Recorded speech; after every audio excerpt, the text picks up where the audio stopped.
Hello friends, তো আমরা মন্দিরটিতে পৌঁছে গেছি। তো এটি হচ্ছে মন্দিরটি। হ্যালো ফ্রেন্ডস, তো আমি মন্দিরটিতে পৌঁছে গেছি, আমি আর ঈশিতা। তো এটি হচ্ছে মন্দিরটি। তো আপনারা দেখতেই পাচ্ছেন কত দূর দূর উপরে গাছ আছে, তার নিচেতে আছে মন্দিরটি। তো এবার আমি মন্দিরটি আপনাদের সাথে শেয়ার করছি। প্রথমে আমরা গেটে প্রবেশ করছি। দেখো ঈশিতা আগেই চলে যাচ্ছে আমার থেকে। এ দেখো মন্দিরটি, পুরো মন্দিরটি আপনারা দেখুন। এটি হচ্ছে ইন্দোরে টান্ডার মন্দির, শিব মন্দির।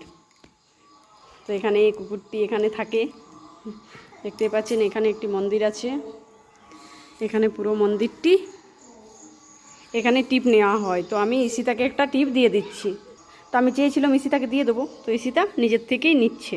তাই আমি বললাম যে নিয়ে নাও, তো ঈশিতা নিজের থেকেই নিয়ে নিচ্ছে। তো সেই ঈশিতা নিয়ে নেওয়া হয়ে গেছে।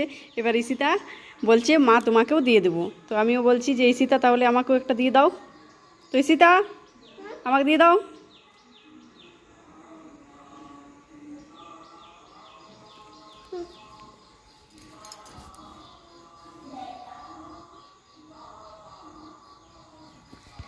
তো ঈশিতা আমাকেও দিয়ে দিয়েছে। তো আপনারা দেখতেই পাচ্ছেন মন্দিরটি। তো এবার আমি মন্দিরটির ভিতরটি দেখাবো, আপনাদের সাথে শেয়ার করব।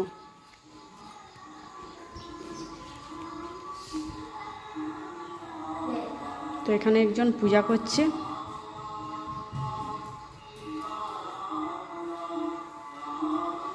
এখানে অনেক পুরনো পাথর রয়েছে, যেটা মাটির থেকে উঠেছে।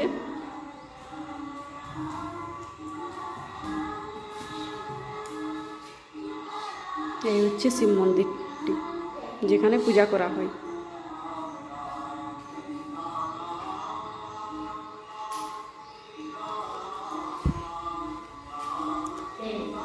তো এখান থেকে আমরা বাইরে বেরোচ্ছি।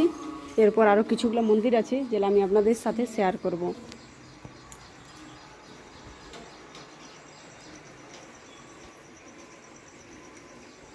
যেমন এখানে একটি রয়েছে শিব মন্দির।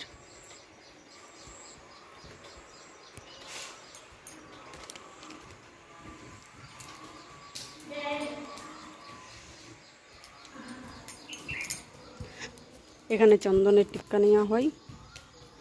দেখুন কত সুন্দরভাবে মাটির থেকে উঠেছে, যেটা এখানে বানানো হয়েছে। মাটির থেকে ঠিক পুরোভাবে ওঠেনি, তবুও যেটুকু উঠেছিল সেটুকুই আরও সুন্দর করে বানানো হয়েছে। এখানে একটি গাছের মধ্যে মন্দির আছে, যে গাছটির নাম হচ্ছে কলা গাছ। তারপর আবার নিচে আমি চলে যাচ্ছি, অনেকটা নিচে আছে। তো আমার মেয়েকে বললাম যে তুই না আয়, ঈশিতা তুই এখানেই থাক, আমি আসছি। তো আমি নিচেতে নেমে যাচ্ছি। নিচেতে নেমে যাওয়ার পর এখানে একটি শিব মন্দির আছে, শিব ঠাকুর মানে সাপের একটি ছবি আছে। তো সাপের ছবিটি আছে, সেই যে গাছটি নিচে আছে সেই গাছটি হচ্ছে বেল গাছ। তো এই যে আপনারা দেখতেই পাচ্ছেন ঠাকুরটি। তো এটা অনেক নিচ মানে, আর এখানে একটা কুয়ো আছে। তাই আমি ঈশিতাকে বললাম যে তুই না আয়, আমি একাই দেখে নিচ্ছি। তো এখানে একটা পোকা আছে, সেটা ঈশিতা দেখে নিয়ে আমাকে বলছে পোকা পোকা। তো আমিও বুঝতে পারছি না এটা কি পোকা বটে। আপনারা যদি জানেন তো একটু বলবেন কমেন্ট করে যে এটি কী পোকা। তো আমার মেয়ে দেখার পর ওখানে দাঁড়িয়ে আছে যে এটা কী পোকা মা, এটি কী পোকা। এখানে রাখা আছে শঙ্খ, যেটা পুজোর সময় বাজানো হয়। দেখতেই পাচ্ছেন কত বড় বড় পাথর, তার নিচে আছে মন্দিরটি। এটা উঠে গেছে উপর তক, যেখানে উপরে আবার গাছ বেরিয়েছে। তো এই পাথরের মধ্যেই আরেকটি মন্দির আছে, সেটা হচ্ছে এখানে। এখানে বোঝা যায়নি মন্দিরটি ঠিকভাবে, কিন্তু সবাই এখানে পুজো করে। আর এটাও মাটির থেকে 12 ইঞ্চি, দেখতে পাচ্ছেন আপনারা কত সুন্দর। তো আপনাদের মন্দিরটি কেমন লাগলো আপনারা শেয়ার করবেন। তো এই মন্দিরটি আপনাদের কেমন লাগলো আপনারা কমেন্ট করে প্লিজ জানাবেন। আমার মেয়ে আর আমি খুব খুশি মন্দিরটিতে এসে। থ্যাংক ইউ ফ্রেন্ডস, আমার চ্যানেলটিকে সাবস্ক্রাইব করে দেবেন প্লিজ। তো